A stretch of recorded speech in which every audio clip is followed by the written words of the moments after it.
This video was brought to you by Brilliant. Today, Latvia's Prime Minister resigns, China stops publishing negative data, another Ecuadorian politician is murdered, and Donald Trump and his allies are charged with meddling in the 2020 election. From TLDR News, this is your daily briefing for Tuesday the 15th of August 2023. Latvia's Prime Minister Krišjānis Kariņš has announced his resignation less than a year after being re-elected. Kariņš blamed his two coalition partners, the Conservative National Alliance and centrist United List, for blocking the government's work for welfare and economic growth. He added that he would submit his resignation and the cabinet's resignation to the Latvian president on Thursday, and that his centre-right New Unity Party would nominate a new candidate for Prime Minister. He had for some time been seeking to expand his coalition to include other parties, such as the Progressives and the Union of Greens and Farmers. However, his two existing coalition partners pushed back on this. Then last week, they rejected Kariņš's proposed ministerial reshuffle and reportedly withheld approval for a number of policy projects, prompting Kariņš to announce plans to work towards forming another coalition. He said, "Today it's finally clear from the existing partners they do not agree to my offer. Thanks for what we did together. I will currently focus all my time and energy on looking for opportunities to form another alternative government." He said that negotiations with Progressives and Greens and Farmers Union had already started and would continue, but that he wanted the widest possible coalition. Somewhat awkwardly, he said on Friday, "I'm not going to resign right now. I'm not going to throw in the towel, as maybe some people expect," before going on to say he wanted to oversee the formation of a new government, so it could be quick and seamless. But then, on Monday, Kariņš said he would be resigning from the post and that his party would nominate someone else to be Prime Minister. Exactly who that will be remains to be seen, and they will have to face a vote of confidence in Parliament. With a new government set to be formed, parties inside and out of the existing coalition are now jostling for position.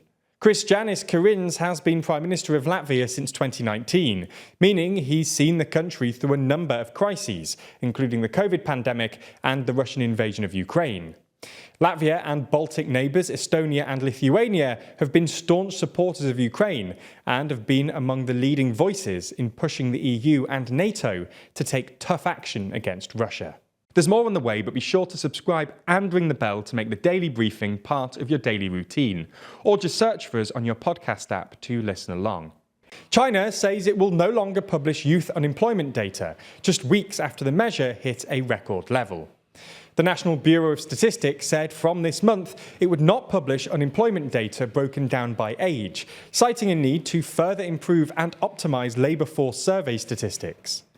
China has been reporting its youth unemployment level since 2018, and in June it hit a record high of 21.3%. However, this figure did not feature in the July data, which was released on Tuesday. Overall unemployment rose to 5.3% in July, up from 5.2% in June. The NBS said that the unemployment situation is generally stable. However, one only needs to look at other economic indicators to see that there may be trouble ahead for the world's second largest economy. Retail sales and industrial production grew in July, but fell short of forecasts and were lower than June's figures. Imports and exports fell sharply in July, and the country looks set to miss the CCP's annual GDP growth targets. We released a full video on TLDR Global explaining China's recent economic data and what it means for the government, so check it out if you want to know more. So that's what's been happening in China today. Let's move and discuss what's been happening in relation to Ecuador. Ecuador's been rocked by yet more political violence as gunmen have shot and killed left-wing politician Pedro Briones, according to party leaders, just days after one of the country's presidential candidates was assassinated on the campaign trail. Leftist presidential frontrunner Luisa González, who comes from the same party as Briones, said that Ecuador is experiencing its bloodiest era. "We owe this to the total abandonment of an inept government and a state taken over by mafias." Ecuador is going to the polls to elect a new president and National Assembly on August the 20th, amid a surge in violence from powerful gangs and cartels. Just last week, Fernando Villavicencio, a presidential candidate who had spoken out against organised crime and corruption, was assassinated in broad daylight in the capital. And days before then, on July the 26th, the mayor of the city of Manta was fatally shot. Ecuador is currently under a state of emergency, and President Lasso, a conservative who's not running for re-election, says the election will go ahead as planned. The snap vote was called after Lasso dissolved the National Assembly in May, shortly after an impeachment trial against him started.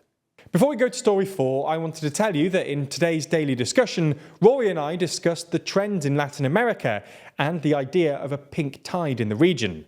That's exclusively on Nebula, so use the link in the description to sign up if you haven't already. This morning, former President Donald Trump and 18 others were charged with meddling in the 2020 presidential election in Georgia. One of the other defendants here is Trump's former lawyer, Rudy Giuliani. Among the charges is solicitation of violation of oath by a public officer, which roughly translates to trying to persuade someone to betray their office. The district attorney says that she hopes to get a trial date within the next 6 months. It's additionally been claimed in the indictment that the former president and the other defendants constituted a criminal organisation that refused to accept that Trump lost, and they knowingly and willfully joined a conspiracy to unlawfully change the outcome of the election in favour of Trump. About this, the former president said, "Justice and the rule of law are officially dead in America. A left-wing prosecutor has indicted me despite having committed no crime. This marks the 4th act of election interference on behalf of the Democrats in an attempt to keep the White House under Crooked Joe's control and jail his single greatest opponent of the 2024 election." Trump has until noon on August the 25th to surrender to authorities in Fulton County, Georgia. County Sheriff Pat Labatt said, "We are following our normal practices, and so it doesn't matter your status. We have mugshots ready for you." In further news about the Hawaii wildfires this morning, the governor has warned that recovery crews are likely to find between 10 and 20 more victims per day. Right now, the death toll stands at 99, and there are around 1,300 missing. It's already the most deadly wildfire in more than a century. The governor added that only about 25% of the area has already been searched for bodies. How long it will take to search the other 75% is, right now, unknown, as the FEMA administrator declined to give an exact estimate. They described the situation, though, as extremely hazardous. Maui Police Chief has asked those with missing family members to submit DNA samples to help with the search effort. Right now, the fire is still burning, although about 85% of it is contained, according to Maui County officials. The cause of the fire is unknown, although it was probably helped by wind from Hurricane Dora and drought conditions. Legal action has already been taken against companies seen as not doing enough to prevent this fire. On Saturday, a class action lawsuit was filed against Hawaii's largest electricity provider, which alleges that their downed power lines contributed to the wildfires, as they weren't shut off when the National Weather Service cautioned that Hawaii was under high alert for wildfires.